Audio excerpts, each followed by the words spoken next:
Bienvenidos a la segunda entrega de esta entrevista con el señor contraalmirante de la Armada venezolana, Edgar Edmundo Morillo González. Si aún no has visto la primera parte, en la caja de comentarios encontrarás el link. Y no te pierdas la tercera parte después de este video. También recuerda suscribirte si aún no lo has hecho, dejar un like y compartir nuestros videos en tus redes sociales. Continuamos. Continuando con esta entrevista, señor almirante, soy Nelson Ortega, capitán de fragata en uso de Buen Retiro de la Armada Nacional, y quisiera continuar con esta pregunta, ya que lo he escuchado hablar en múltiples ocasiones, y le he escuchado expresar que usted es oficial de la extinta Armada de Venezuela. Por favor, ¿nos puede explicar a todos nuestros oyentes por qué usted dice que es extinta? Sí, es lamentable cuando uno tiene que expresarse de una institución a la cual le dedicó toda su vida, parte de su juventud y su vida profesional, y tenga que hablar en esos términos de una institución. Lamentablemente, pues eso es un proceso. Lo que está pasando en Venezuela no es improvisado. Y el plan comienza desde que llegó Chávez. El plan comienza ya en los años 99, 2000. Comienza el plan es un plan dictado por el Foro de Sao Paulo, precisamente. El Foro de Sao Paulo, entre sus lineamientos, está la destrucción de las Fuerzas Armadas, como un objetivo. Parte de su objetivo es destruir las Fuerzas Armadas, donde ellos implanten su gobierno. Y ese plan pues se lleva a cabo de muchas maneras. Hay muchos mecanismos, muchas herramientas para lograr que esa institución a la cual yo pertenecí y me enorgullezco de haber pertenecido a esa extinta armada, ya hoy día no existe, y no soy yo el único. No, yo tengo comunicaciones permanentes en diferentes foros y grupos oficiales de mi generación y anterior, y todos decimos lo mismo. Hablamos de la escuela naval, y cuando hablamos de la escuela naval decimos, esa no es la escuela naval que nosotros conocimos, ese es un instituto de adoctrinamiento comunista, porque muchos oficiales tuvieron la oportunidad de estar allí, inclusive como docentes o de diferentes motivos, y saben lo que está pasando en la escuela naval. En los buques igual, las unidades bien sea de tierra, administrativas, operativas, es lo mismo. Es un proceso que le fue cambiando la mentalidad a la gente con la intención de someterlos a un proceso político en donde ellos son defensores del régimen. O sea, el régimen se sostiene por las Fuerzas Armadas. Entonces ellos tienen un rol que es político mercenario, porque se puede decir que ellos les pagan por sostener a un gobierno. Ellos no defienden al país, no defienden a la patria, no defienden a la población, sino que defienden y sostienen al régimen. Claro está, yo no me identifico con eso. Yo jamás en mi vida pensé que eso iba a suceder en la Armada. Entonces, por eso es que nosotros hablamos, la mayoría de los oficiales que ya estuvimos en esa situación y que hoy día adversamos de frente completamente al régimen, hablamos de que la Armada a la cual nosotros pertenecimos ya no existe. Eso es un grupo de militares armados para sostener un régimen. Realmente esa es la realidad. Bueno, señor almirante, debido a lo que usted menciona y toda esta situación que se ha venido dando a través de los años, ¿cómo encuentra usted a día de hoy el estado de alistamiento de la Armada Nacional Bolivariana? Bueno, digamos que producto de ese proceso de destrucción, eso tiene unas consecuencias. Porque la idea del régimen es someterlos y convertir a los militares en unos políticos. Ellos, uno de los mecanismos, digamos, quisiera en este momento comentar sobre hechos que sucedieron apenas 1 año o 2 años después que llegó Chávez a la presidencia. Por ejemplo, un ejemplo y eso en realidad lo viví yo, estaba Chávez, estoy hablando del año 2001. Tal vez, creo que fue finales de primer semestre de 2001, si no me equivoco, 2001, segundo semestre, ya finalizando el 2001. En una reunión de almirantes que se hizo en la base naval de Puerto Cabello, y a esa reunión de almirantes asistió el ministro de la Defensa. Y uno de los puntos a tratar en esa reunión de almirantes era decirle a los almirantes para que cada uno en sus instituciones, a todo aquello que estaba, los comandos bajo su mando, tenían que administrar los recursos que se les había asignado para el año 2001, el presupuesto asignado a cada unidad, que ver cómo lo administraban, porque el presupuesto no les iba a alcanzar. O sea, se suponía que el presupuesto ya para ese año estaba siendo recortado, los presupuestos a las unidades militares. Entonces nos informaban el comandante general con el comandante de naval de logística. Fueron los portavoces para decirnos que teníamos que alargar, ver cómo alargábamos los recursos para poder finalizar el año. Entonces para nosotros era inconcebible que Chávez, sin tener mayores problemas presupuestarios y siendo un militar, o sea, que su origen era militar, ya apenas comenzando tenía un par de años, creo que no llegaba a los 2 años, ya estaba empezando aquí el presupuesto para ahorcar prácticamente la operatividad de las Fuerzas Armadas. Esto es un solo ejemplo que ya les puedo dar de cómo eso fue evolucionando realmente, cómo fueron evolucionando las Fuerzas Armadas para encontrarse en el estado en que se encuentra hoy día. Entonces, digamos, yo en las charlas que he dado, más o menos les he dicho a los asistentes cómo es posible que estén hoy día como están. Entonces, una de las conclusiones que yo en el desarrollo de mi conferencia, que una de las herramientas para Chávez y el régimen Chávez en sus años y Maduro, uno de los mecanismos para sostenerse con los militares es corromperlos. Y el gobierno, por supuesto, les da facilidades para que ellos entren en los negocios. Eso comenzó con un plan llamado Plan Bolívar 2000. Entonces lo que hizo Chávez es que prácticamente los militares, los comandantes de guarniciones, eran los gobernadores más. Los recursos para obras públicas los entregaba a la misión para que ellos administraran enormes cantidades de recursos para obras en sus zonas, carreteras, colegios, hospitales, todo eso. Todo ese recurso, todo ese dineral fue entregado a los militares, pero el propósito de eso no era más sino corromperlos para después tener de cada uno de ellos un expediente en donde ya él sabía el dinero que esos militares han apropiado irregularmente y poder tener un mecanismo de cómo someterlos bajo la amenaza de llevarlos a la cárcel. Eso se materializó en diferentes maneras. El caso de Raúl Baduel es un ejemplo típico. Raúl Baduel fue ministro de Defensa, compadre de Chávez. Fue uno de los militares de alto rango que ayudaron a Chávez en el año 2002 a recuperar a Chávez, o sea, traerlo nuevamente al Palacio de Gobierno. Entonces eso, para que tengan ustedes una idea de lo que era Raúl Baduel para Chávez. Era un general, pues, al cual él le debía mucho. Y cuando Raúl Baduel intentó desligarse de Chávez, le abrió un juicio precisamente por corrupción administrativa, porque ya él sabía cuáles eran los dineros y cómo Raúl Baduel se había adueñado de forma irregular de dineros. Entonces, eso que ya ellos venían preparando desde el año 2001-2002 contra los militares, pues eso le sirvió en ese momento a Chávez para meter preso a Raúl Baduel. Todavía está preso. Entonces, ese es un mecanismo para someter a los militares. Entonces, si te portas bien con el régimen, tú estás bien, yo te doy negocio, te doy la posibilidad de que manejes grandes cantidades de dinero y no tienes problemas. Llegarás a ser un militar, serás rico, serás millonario y pasarás a retiro como millonario.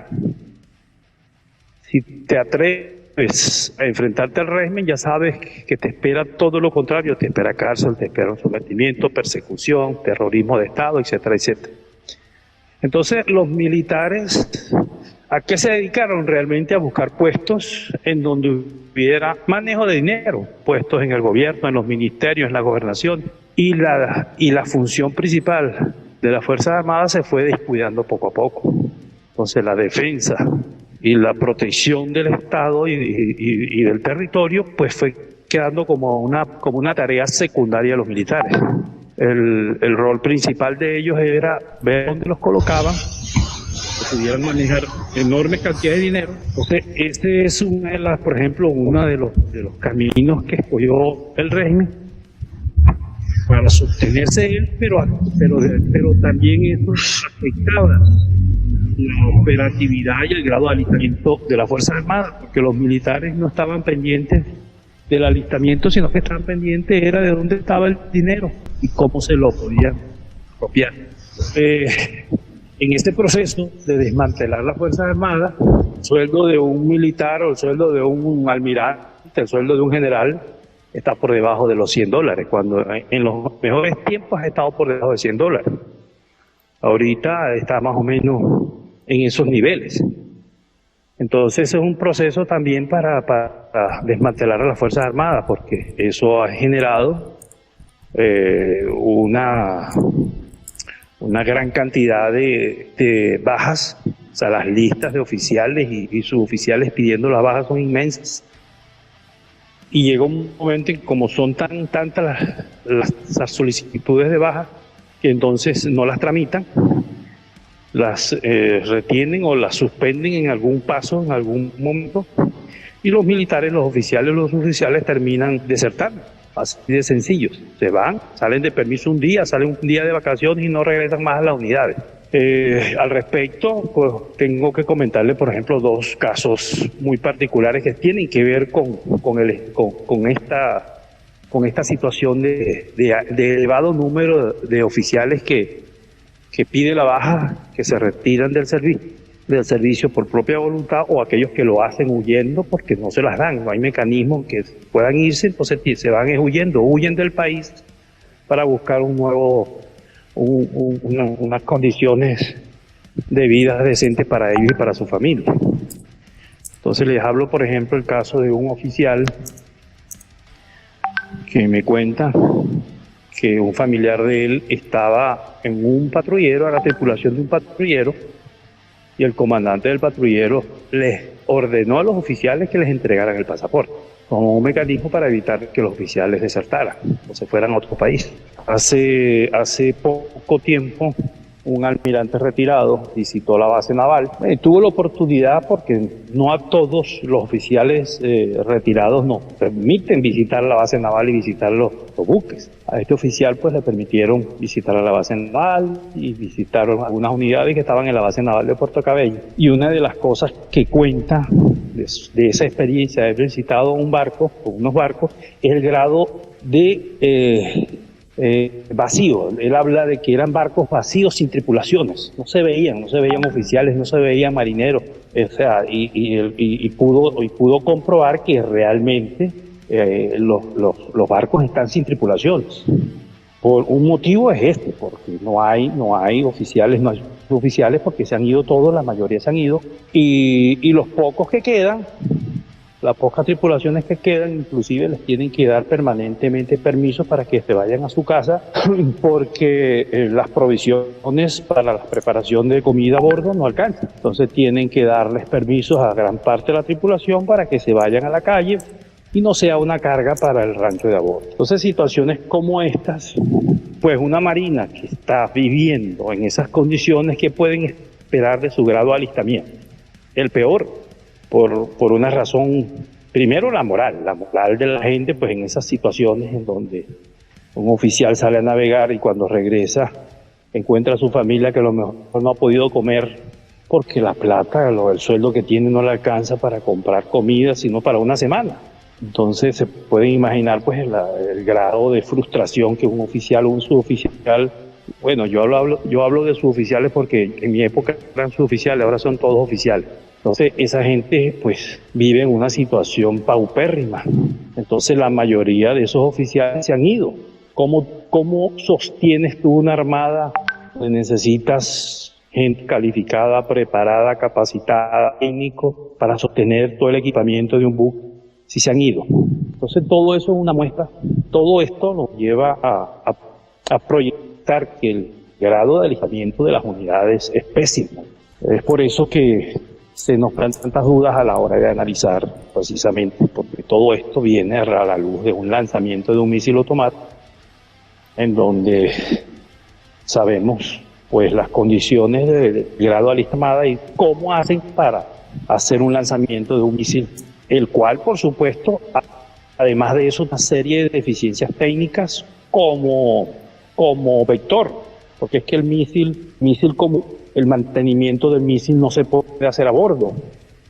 En Venezuela, la Armada de Venezuela intentó construir un centro de mantenimiento de misiles que nunca se hizo.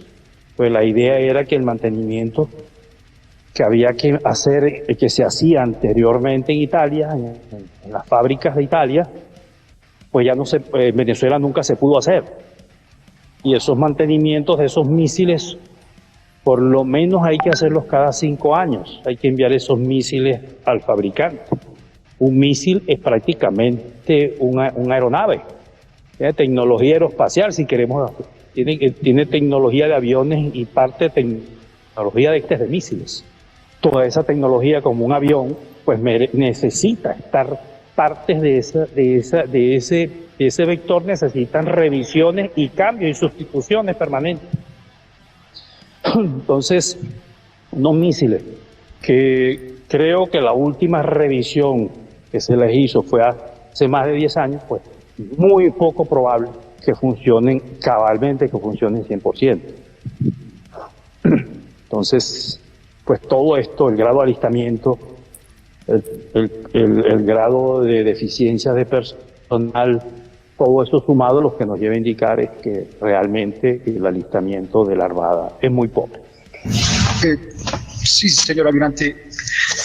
Precisamente respecto a todo lo que usted nos ha comentado en estos momentos, y ante las dudas que surgen de la efectividad de la cual puede hacer gala la Armada venezolana en este momento debido a todos esos problemas que usted nos ha mencionado, y concretamente hablando de las fragatas Mariscal Sucre, de las cuales usted pues es experto, usted podría decirnos, teniendo en cuenta que algunas de ellas estaban en Dianca, ¿sí? pendientes de los correspondientes mantenimientos, en este momento usted nos puede decir qué grado de alistamiento real hay dentro de la fuerza en este momento.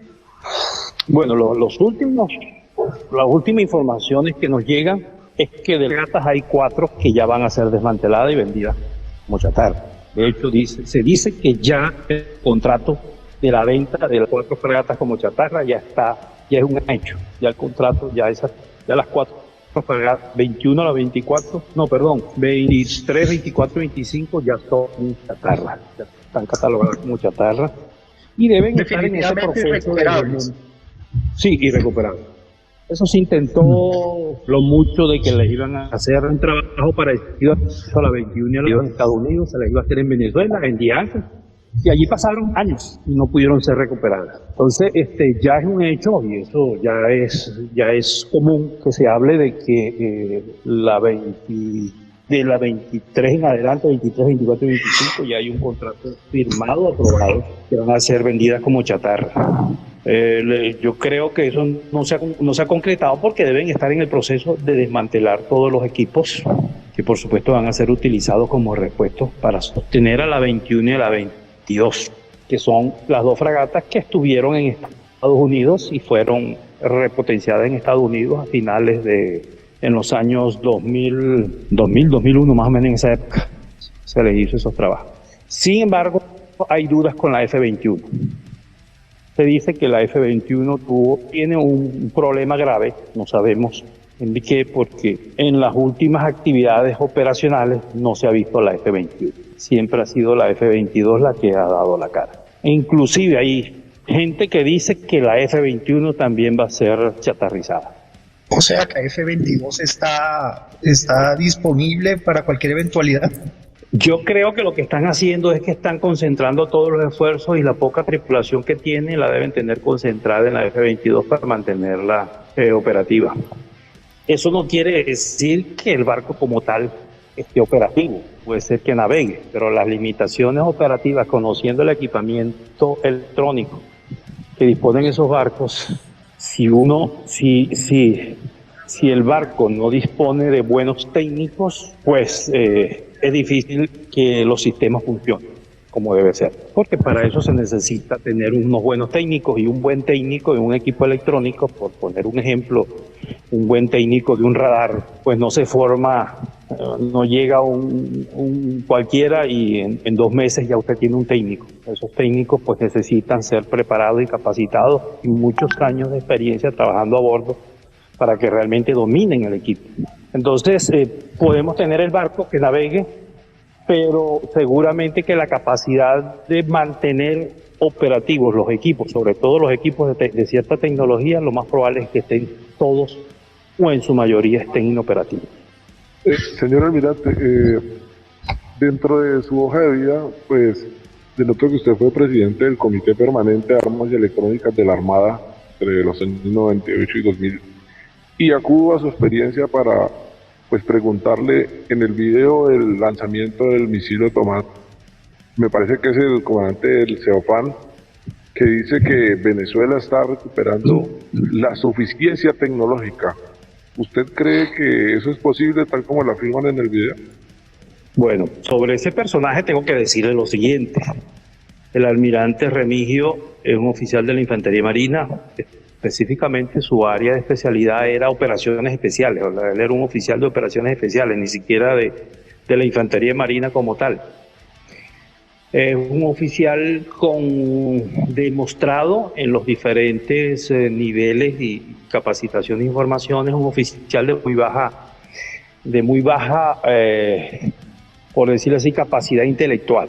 Yo creo que cuando a Remigio le tocó ser el oficial ser el curso de comando y Estado Mayor, yo creo que yo era, si no me equivoco, creo que yo era el director de la Escuela de Guerra en ese momento, y él era cursante, era oficial cursante, era capitán de fragata. Y el tutor de él es un almirante amigo mío. Cada oficial tiene un tutor que lo supervisa y lleva un control de ellos, cómo van sus evaluaciones, su desarrollo, su evolución. Y hay testimonio del almirante Bustamante Pulido de que el almirante Remigio de casualidad se gradúa en el curso de Estado Mayor. Un oficial de muy bajo rendimiento académico como oficial de comando de Estado Mayor. Y se gradúa precisamente con un muy bajo nivel. O sea, realmente con los resultados de él en otras épocas, Remigio no hubiera sido almirante nunca. Porque los oficiales que salían del curso de Estado Mayor muy bajos, bajo rendimiento o por debajo del promedio, generalmente esos oficiales nunca llegaban a ser almirantes, porque el resultado del curso de Estado Mayor era un filtro muy importante para llegar a ser almirante. Remigio Ichazo pues está catalogado como un oficial muy pobre intelectualmente, pero ese tipo de oficiales, sobre todo en la Infantería Marina, somos los que nosotros llamamos parapeteros, montan shows. O sea, tapan su incompetencia y su falta de preparación profesional con cosas que lo que hacen es pintar que la unidad se vea bien, se vea bonita, hacen un ejercicio, una maniobra de tropa, etcétera, etcétera, y tratan de deslumbrar al visitante, bien sea porque le van a hacer una inspección. Entonces son el típico oficial que nosotros además llamábamos parapetero. Y eso es hoy día Remigio Ichazo. Remigio Ichazo es el típico oficial del alto mando, que es el que se encarga de montar los shows de propaganda para el régimen. Y eso lo pueden ver ustedes en todos los ejercicios, en toda actividad que es para mostrar, para hacer ver que ellos tienen, siempre está el dirigente, el director de toda esa fachada es Remigio Ichazo. Entonces, Remigio Ichazo, pues, lo que se diga de él es puro show. Lo que ustedes oigan de él en su contenido, en el puro show. Es pues un oficial además de las características que les estoy dando, es un oficial que tiene también muy mal visto dentro de la oficialidad, porque a él se le comprobó un hecho de corrupción y fue sometido, siendo contraalmirante, recién ascendido, fue sometido a una investigación por hechos de corrupción. Eso quedó tapado, pero eso lo sabe todo el mundo. Entonces Remigio Ichazo pues hace todo lo que hace para agradar al régimen y llegar a donde ha llegado. Entonces eso que dice que se recuperó la capacidad operativa, pues ¿cómo lo recupera? No hay un centro de mantenimiento de misiles que reemplazaría eventualmente a los técnicos italianos que son los que podrían revisar esos misiles y garantizar que estén 100% operativos.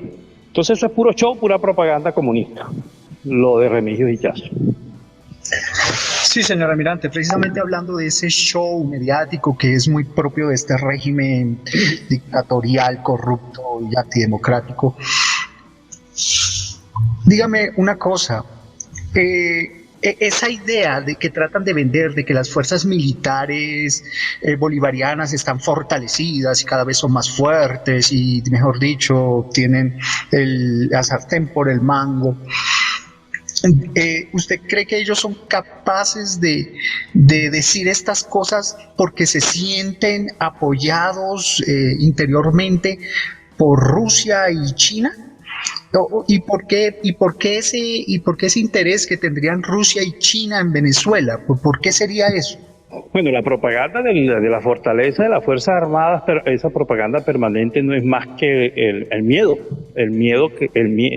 sentir el miedo que saben que no tiene, que las Fuerzas Armadas es un cascarón vacío, por lo que les estoy comentando. Basta hacer un breve análisis de lo que les estoy diciendo y las Fuerzas Armadas no pueden ser más que un cascarón vacío, un parapeto. Por eso es pura apariencia y ellos lo hacen como un mecanismo de propaganda para intimidar cualquier posibilidad de intervención militar. Ellos usan mucho un mito que han tratado de crear de que si en Venezuela se presenta una intervención militar, se creará la segunda Vietnam, la Vietnam de Latinoamérica. Entonces ellos tratan de crear un mito como para meter miedo, intimidar de que ellos son intocables. Entonces realmente eso es la realidad. Todo lo que ellos hablan es para tratar de meter miedo y tapar sus deficiencias, porque ellos saben, y eso los que conocemos bien el estado de las Fuerzas Armadas sabemos de que esas Fuerzas Armadas no aguantan un tiro. A lo que realmente se enfrenten a un equipo de hombres preparados y armados, pues los primeros que van a salir corriendo son sus hombres. Entonces detrás de ese discurso lo que hay realmente es una propaganda para evitar o intimidar o meter miedo de que la posibilidad de una intención desde afuera contra ellos se realice y se materialice. El aspecto de Rusia y China, yo considero, Rusia no tiene capacidad, pues las distancias no les permiten a ellos realmente mantener un esfuerzo bélico para sostener al régimen. Realmente los únicos que manifiestan esas intenciones son los rusos. Los chinos realmente no lo manifiestan así, no son tan abiertos como los rusos. Detrás de eso, pues, hay mucha plata. Chávez se endeudó enormemente, que ver la cantidad de equipos militares que Chávez empezó a comprar desde el año 2000, creo que 2003, 2004 Chávez compró equipamiento militar y todo era fuerza de deuda.